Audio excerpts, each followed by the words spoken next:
नमस्ते साथियों, IAS warriors में स्वागत करते हैं।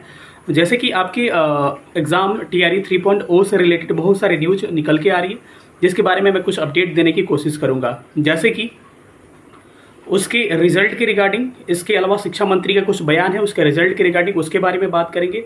इसके अलावा 6 to 8 के आंसर की के बारे में बात करेंगे, कब तक एक निश्चित तिथि जब तक आंसर की आपकी आ सकती है।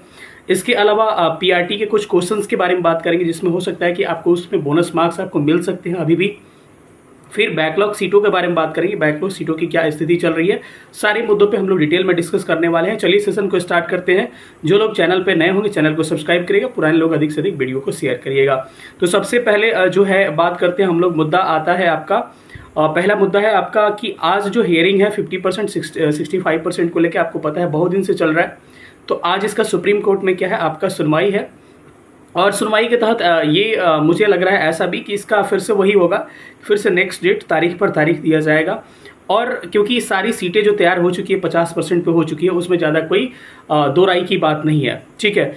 तो लेकिन फिर भी आज सुनवाई है तो उसका हम लोग वेट करते हैं। सुनवाई के बाद से जो आएगा रिजल्ट उस पर बात करेंगे, लेकिन वो मुझसे निश्चित रूप से ये 50% पे ही सारा काम हो रहा है। तो सबसे पहले क्या हुआ कि सारा जिलावार से रिक्ति आ चुकी है, जिलों से सारी रिक्तियां आपको आ चुकी है रोस्टर क्लियरेंस का, लेकिन रोस्टर क्लियरेंस अभी हुआ नहीं है, केवल जिलों से रिक्तियां आती है। क्योंकि रोस्टर क्लियरेंस की बहुत सारे मेथड्स हैं जिसके बारे में मैं बताऊंगा। सबसे पहले क्या होता है, सबसे पहले आपको जिलों से क्या आती है, रिक्तियां आती है। वो रिक्तियां जो होती है आपको शिक्षा विभाग को जाती है, और शिक्षा विभाग जो है आपको सामान्य प्रशासन विभाग, जनरल एडमिनिस्ट्रेटिव डिपार्टमेंट जो होता है, जीएडी जिसको कहते हैं, उसके पास वो भेजती है। मतलब कि जिला से जो रिक्तियां आएंगी वो जाएंगी किसके पास, शिक्षा विभाग के पास। वहां से फिर आपको जनरल एडमिनिस्ट्रेटिव डिपार्टमेंट जीएडी के पास, सामान्य प्रशासन विभाग के पास जाती है, और सामान्य प्रशासन विभाग जो है ये रिक्तियां फॉरवर्ड करती है बीपीएससी के पास, और बीपीएससी जो है उसी रिक्ति के हिसाब से काम करती है। तो ये लगातार अभी है, पता नहीं क्यों इतना लेट हो रहा है। कई दिनों से ये बातें कही जा रही है कि जल्दी रिक्तियां भेजी, जल्दी रिक्तियां भेजी, लेकिन अभी तक रिक्तियां जो है केवल जिला से आ चुकी है। अब क्या करना है कि संभवतः आज भी हो सकता है कि ये रिक्तियां जो है जीएडी को भेजा जा सके, और वहां से आपको बीपीएससी को भी भेजा जा सके। ये सब चीज़ें क्लियर हो जाएंगी तो आपका मुझे लग रहा है 50% के आधार पे ही क्या होगा, रिजल्ट आपका प्रिपेयर होगा। रही बात रिजल्ट का, दूसरा मुद्दा पे बात करते हैं कि रिजल्ट के बारे में शिक्षा मंत्री ने क्या कहा है, इस पर हम लोग थोड़ा सा बात कर लेते हैं। रिजल्ट के बारे में शिक्षा मंत्री ने कहा है कि रिजल्ट जो है आपको जल्द से जल्द बीपीएससी टीआरई 3.0 का जारी होने वाला है। जी बिल्कुल, शिक्षा मंत्री का ये बयान है। सुनील कुमार जी जो शिक्षा मंत्री है उनका बयान है कि जल्द से जल्द क्या होगा, हमारा आपका रिजल्ट आपको बीपीएससी टीआरई 3.0 का हम लोग जारी करेंगे। क्योंकि देखा होगा आपने कि बीपीएससी टीआरई 3.0 में पीआरटी यानी 1 to 5 के आपके आ चुके हैं, उसके आंसर की, फाइनल आंसर की। उसमें कुछ प्रश्न है, उससे हम बात करेंगे थोड़ा सा अंतिम में। और रही बात 6 to 8 के आंसर की का, ठीक है, तो 6 to 8 के आंसर की में बारे में बात करेंगे। लेकिन शिक्षा मंत्री ने कहा कि रिजल्ट आपको जल्दी देखने को मिलेगा। ऐसा आशा व्यक्त किया जा रहा है मेरे हिसाब से कि ये जो रिजल्ट है आपको सितंबर अंतिम सप्ताह से कहा जा रहा है कि आना स्टार्ट हो जाएंगे। लेकिन अंतिम का मतलब हमको लग रहा है एकदम 30 या 29 सितंबर से हो सकता है स्टार्ट हो, या फिर मे भी हो सकता है अक्टूबर के फर्स्ट वीक में भी जा सकता है, ठीक है। और स्टार्टिंग पीआरटी से होगा, फिर उसके बाद से 6 to 8 का, उसके बाद से टीजीटी पीजीटी का। ये क्रम जैसे आंसर की का क्रम है वहीं आपका क्रम रिजल्ट का भी होने वाला है, ठीक है। तो पहली बात ये रिजल्ट पे हमने बात किया। शिक्षा मंत्री का जो बयान था कि जल्द से जल्द आपका रिजल्ट होगा।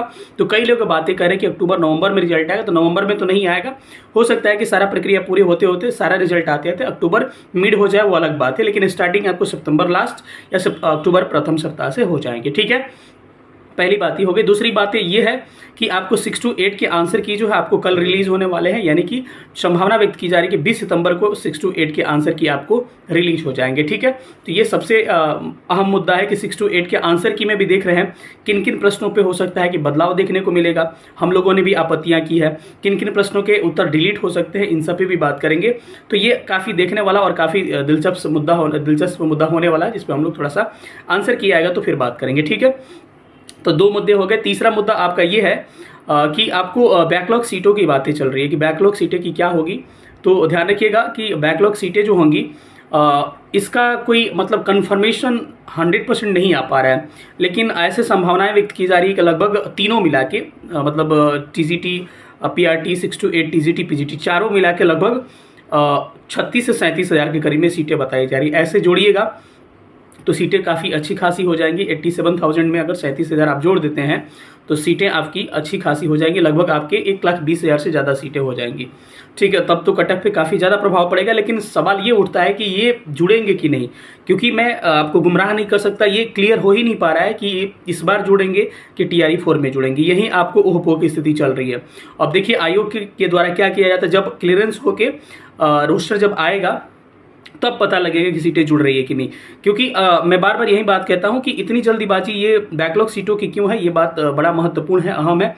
तो देखते हैं इसके बारे में। हम कंफर्म नहीं कह सकते हैं कि जुड़ेंगी, लेकिन हाँ कुछ संभावनाएं व्यक्त कर सकते हैं कि जुड़ जाए, और हम लोग भी उम्मीद करते हैं कि ये सीटें जुड़े। और एक जो TRE 1 और TRE 2 का कसर था, इसमें आप लोग इसका कसर निकालें और कट ऑफ काफ़ी कम ऐसा होगा तो देखने को मिल सकता है। ठीक है, तीसरी बात हो गई, 3 बातें हमने कर लिया। चौथी बात की DV जो होगा, DV पहले करवाना चाहिए, लेकिन BPSC लग रहा है फिर वही गलती करेगा कि DV जो है बाद में करवाएगा और फिर सीटें खाली रह जाएंगी। ठीक है, तो यही सब मैटर था जिसमें हम लोग आज बात करने वाले थे। और हाँ, एक और सवाल है कि PRT के कुछ क्वेश्चन है, जैसे कि एक नेशनलिज्म वाला क्वेश्चन था जो BJP वाला, उसके ऐसे संभावना व्यक्त की जा रही है कि अभी बातें चल रही है कि अगर ऐसा कुछ हुआ तो उस प्रश्न को बोनस अंक के रूप में बच्चों को मिल सकता है, क्योंकि नेशनलिज्म कहीं वो बुक में कहीं दिया नहीं है कि कौन सी पार्टी जो है नेशनलिज्म क्या करती है, सबको बढ़ावा देती है। तो ऐसा कंफर्म कोई पार्टी को हम कह नहीं सकते, या तो D होना चाहिए या फिर प्रश्न ही डिलीट होना चाहिए, ऐसा हो सकता है। तो यानी कि बोनस अंक मिलना चाहिए सबको। तो देखिए ये आपको दिलचस्प मुद्दा होगा, इस पर भी हम लोग देखेंगे क्या होता है, क्योंकि एक पार्टी कोई नेशनलिज्म को बढ़ावा देती नहीं है। BJP भी देती है, कांग्रेस भी देती है, NCP भी देती है, सारी पार्टियां जितनी सारी पार्टियां हैं सब कहती हैं कि हम क्या करते हैं, नेशनलिज्म यानी राष्ट्रवाद को बढ़ावा देते हैं। तो किसी पार्टी को स्पेसिफिक हम कर नहीं सकते। तो देखिए इसका आयोग आंसर क्या ले रहा है। ठीक है, तो यही है। देखिए आज सुनवाई होने वाला है, ये भी हम लोग देखते हैं कि क्या इसका रिजल्ट आने वाला है, और मुझे आशा व्यक्त है कि बहुत ही जल्द आपको रिजल्ट देखने को मिलेगा। मिलेंगे अगले सेशन में, तब तक अपना ख्याल रखिए। सेशन देखने के लिए बहुत बहुत धन्यवाद। Thank you so much. जय हिंद।